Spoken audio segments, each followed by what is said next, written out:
nuevamente Chisnarda Quintero y en el día de hoy vamos a hacer referencia a lo que sería o desarrollar el tema referente a la relación individual de trabajo según la legislación venezolana.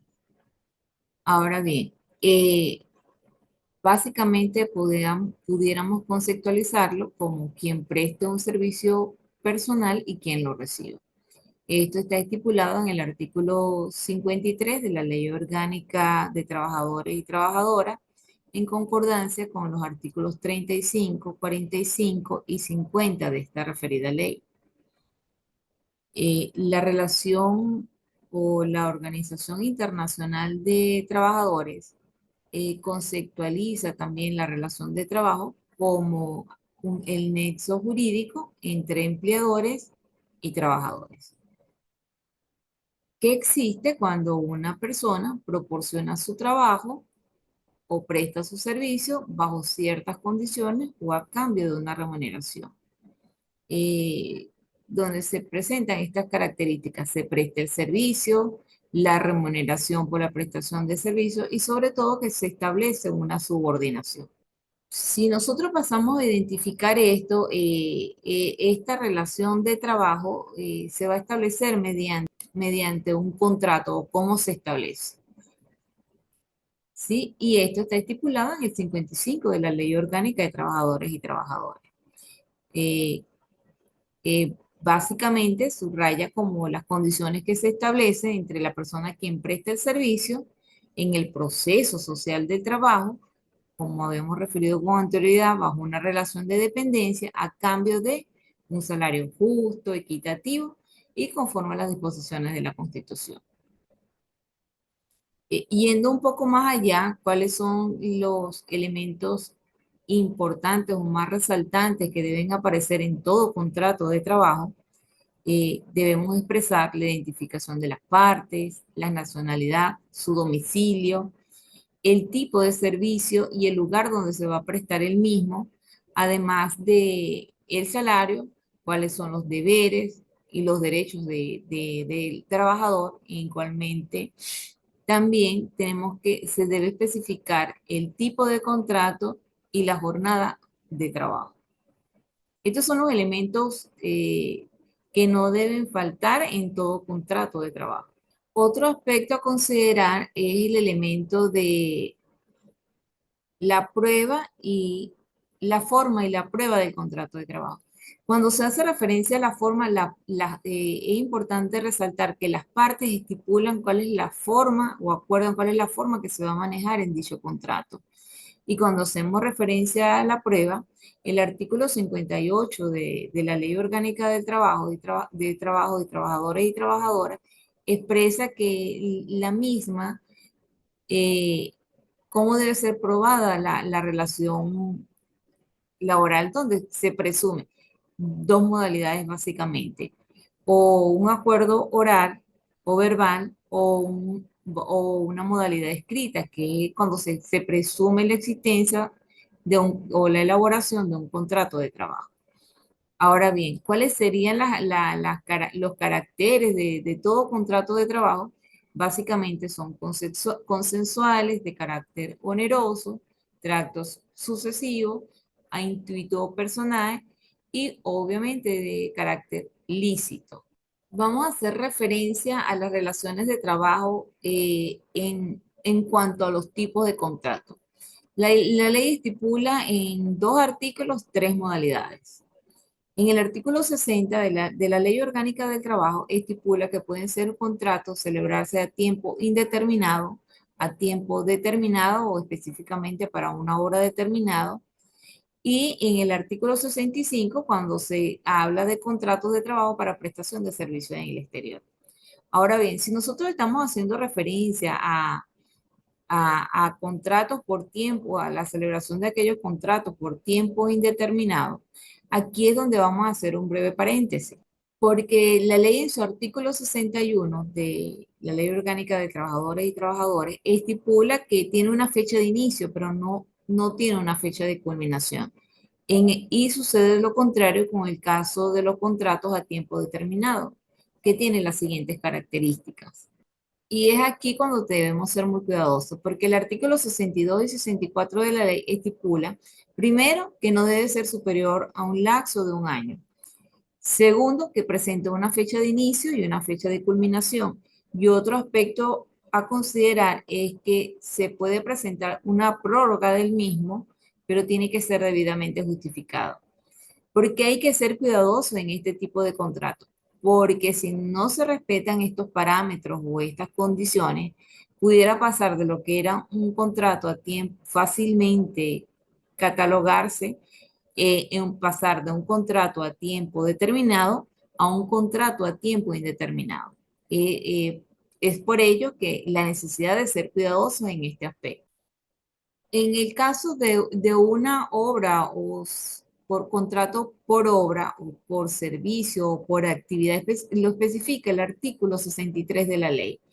Y aquí no estipula, puede estipular una fecha de inicio, pero se fundamenta el contrato es en la culminación de la actividad a desarrollar o la actividad designada o la actividad acordada a prestar el servicio.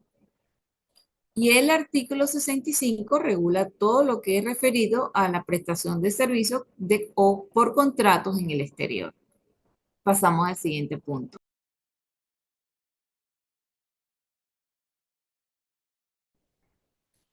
El artículo 66 de la Ley Orgánica del Trabajo y el artículo 30 de su reglamento básicamente trata la sustitución de patrono cuando se transfiere la propiedad, titularidad de una entidad de trabajo o parte de ella, ya sea de una persona natural o jurídica a otra persona natural o jurídica o entidad de trabajo, y donde se continúan realizando las labores de esta entidad de trabajo, aun cuando se produzcan modificaciones en la misma. Según una sentencia emitida de la Sala de Casación del Tribunal Supremo de Justicia en mayo del 2009, en cuatro aspectos los separaba. En el primero consideraba que se transmitía la propiedad, titularidad o la explotación de una empresa, ya fuera persona natural o jurídica, a otra empresa. Segundo aspecto que consideraba esta sentencia, que se continuaran realizando las labores, o sea, no se interrumpían. Y otro aspecto es que fuera notificado por escrito la sustitución de patrono a los trabajadores involucrados. Y un último aspecto que desarrolló esta sentencia fue que se continúe con el mismo personal en las instalaciones, con los mismos materiales donde funcionaba la empresa sustituida. Básicamente a esta sentencia, estos cuatro aspectos principales es lo que le daban la cualidad de que estamos en presencia ante la sustitución de patrón. Referente a la cesión y transferencia, está estipulado en el artículo 32 del reglamento de la Ley Orgánica de Trabajo. Y aquí es cuando un personal que mantiene una relación o una prestación de servicio a tiempo determinado es transferido con el consentimiento del mismo a la empresa que está asumiendo la sustitución de patrono. Ahora bien, para ello también hay un carácter legal que establece la ley en el artículo 69 y en el reglamento en el artículo 31, y es el tema de las notificaciones. Ahora bien, otro punto interesante en el tema de la sustitución es el pago de las prestaciones sociales. Y esto lo estipula claramente el artículo 70 de la ley. Si con motivo de la sustitución el trabajador se le ha pagado sus prestaciones sociales, y él mismo presenta la característica de sustitución o es transferido a, o es transferido a la nueva empresa por el concepto este de sustitución de patrono o al nuevo patrono, esa antigüedad o esa prestación social que él ha recibido no se va a tomar como concepto de liquidación, o sea, no se extingue la relación laboral, que a eso es lo que quiero señalar, sino que se maneja como un anticipo de prestaciones sociales, porque eso no interrumpe la antigüedad del trabajador. Es un aspecto muy resaltante en el tema de la sustitución de patrón, que no se interrumpe la antigüedad del trabajador.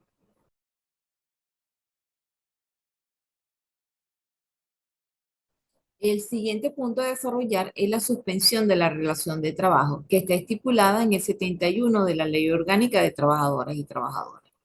Aquí se hace referencia básicamente es a la suspensión o a la cesación temporal de las actividades del trabajador. En el artículo 72 desarrolla claramente cuáles son las causas para poder denominarlo o que entre en la denominación de suspensión de relación de trabajo, que por enfermedad ocupacional o accidente de trabajo se incapacite al trabajador en un lapso menor de un año.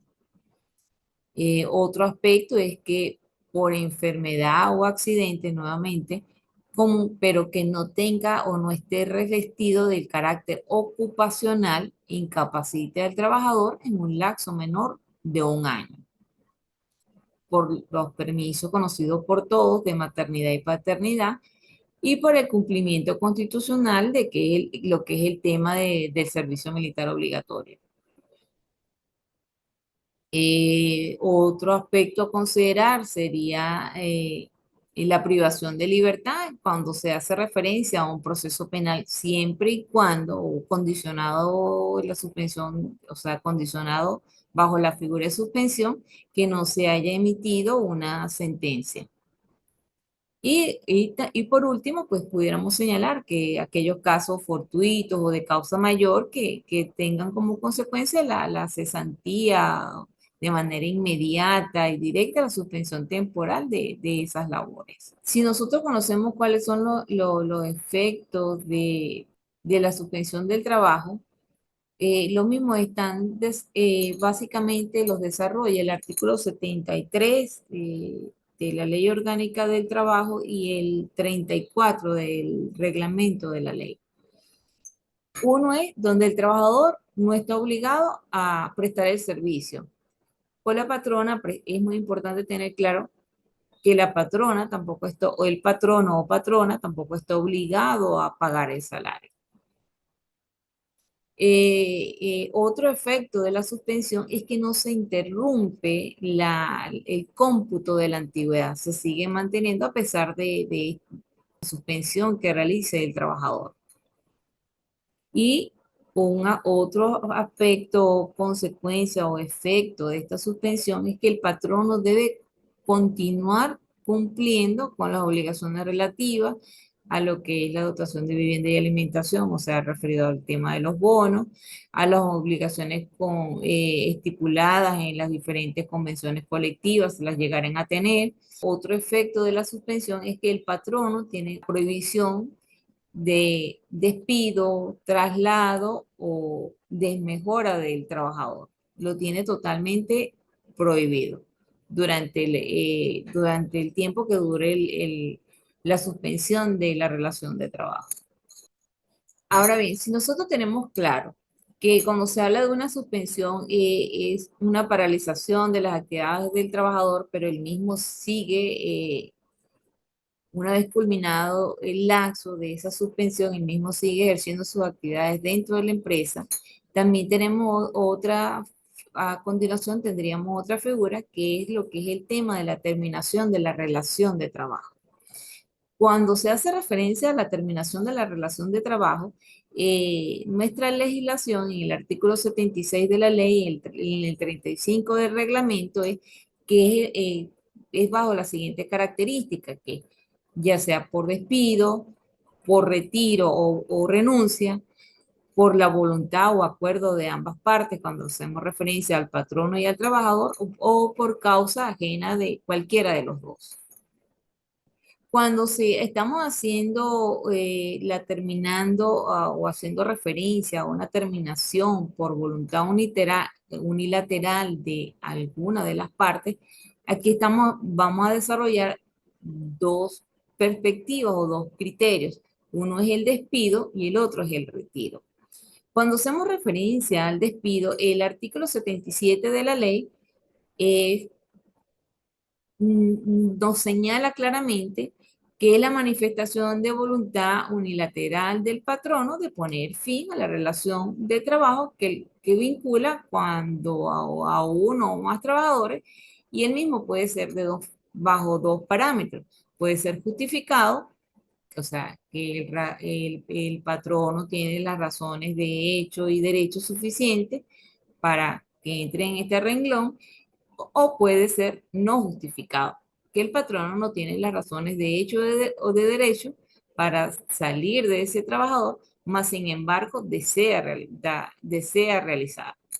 Es importante que bajo cualquier modalidad, cualquier figura, el tipo, cuando se hace referencia a que es el patrono que quiere interrumpir la relación de trabajo, la ley también establece claramente que esta calificación de despido, ya sea justificado o no justificado, no la caracteriza o no le da el margen legal el patrono, no. Él puede tener las razones, pero quien decide o define a cuál se corresponde, si es un despido justificado o injustificado, en este caso corresponde a la Inspectoría del Trabajo. Cuando hacemos referencia a las causas justificadas del despido por parte del patrono hacia el trabajador, el artículo 79 de la ley señala expresamente cuáles son los motivos. Entre ellos tenemos la falta de probidad o conducta inmoral en el trabajo, las vías de hecho, o sea, el tema de que se hayan desarrollado agresiones, ya sean físicas dentro de la entidad de trabajo, salvo que la misma sea en legítima defensa, la injuria o falta grave de respeto y consideración al patrono y a su familia, al patrono, a los representantes de él dentro de la empresa o a los miembros de familia con que convivan el representante legal. Otro aspecto es que el hecho intencional o negligencia, aquí vamos a hablar de lo que todos se han realizado de manera grave. De manera grave, que se maneje el tema de negligencia que afecte la salud y seguridad laboral por parte del empleado. Las omisiones o imprudencias que afecten igualmente de manera grave la seguridad e higiene en el trabajo. Otro aspecto es la inasistencia injustificada en el lapso durante 3 días hábiles en el lapso del periodo de un mes. El abandono del trabajo, y otro punto bastante delicado es el tema, y hay que saber diferenciar estos dos conceptos, que es el acoso laboral o el acoso sexual. Los dos son acosos, pero están investidos de diferentes características. Vamos ahora a abordar lo que sería el tema del despido injustificado, o conocido también como despido indirecto, que es desarrollado en el artículo 80 de la ley. Básicamente son las actuaciones, decisiones que toma el patrón o los representantes de este para que el trabajador realice actividades que anteriormente a las cuales él no está obligado por contrato, y que son incompatibles, o que sean, perdón, incompatibles con la dignidad y su capacidad profesional. Otro también pudiera ser que las condiciones de su trabajo se vean afectadas, que esto no, regularmente también es lo que más sucede, que implican un cambio, que implican o implican un cambio de residencia. Otro pudiéramos señalar es el tema de la reducción de salario, el traslado de un trabajador o trabajadora a un puesto inferior. Aquí vamos a me permito hacer un breve paréntesis, eh, que esto va a depender de cómo el patrono o empresa o entidad de trabajo haya desarrollado su estructura organizacional. Porque no es lo mismo que tú ejerzas funciones haya sido contratado inicialmente como un jefe de departamento, y después en tus actividades seas asignado como un asistente. Más sin embargo, a nivel de rango de contratación, en la estructura organizativa se prevé la figura de contador, por denominarlo de alguna manera, y que para que seas el jefe del departamento de contaduría, el que tú ejerzas o ese cargo, esa responsabilidad, para ti te va a acreditar una prima, por decirlo de alguna, una prima por departamento o una prima por cargo, pero ejercer una función de director o de jefatura. Entonces, allí al finalizar el concepto, si la misma se establece que esa jefatura va a ser ejercida en el lapso de un año, en el lapso de un mes, en el lapso según los resultados de evaluaciones, esos son acuerdos o convenios internos que debe desarrollar la empresa. Entonces, al tú volver a tu puesto original, al concluir o finalizar la jefatura de ese departamento, allí nosotros no estamos hablando de un despido indirecto. O sea, allí hay que ser también muy cuidadoso. Pero si tú fuiste contratado para ejercer esa jefatura y posteriormente se te da el egreso de esa jefatura a hacer otra, a realizar otra actividad para lo cual inicialmente no fuiste contratado, allí sí estaríamos en presencia de la figura de despido injustificado o un despido indirecto en todo caso. Otro aspecto a tomar en consideración es el cambio arbitrario del horario de trabajo. Cuando se hace referencia al tema de los horarios de trabajo, estas variaciones o modificaciones siempre deben realizarse en consenso con los trabajadores y las trabajadoras. Y por último, pues cualquier otro hecho o situación que alteren las condiciones previamente existentes del trabajador. Una vez abordado el tema del despido, ahora nos permitimos abordar el tema del retiro que se encuentra estipulado en el artículo 78 de la ley y subsiguiente.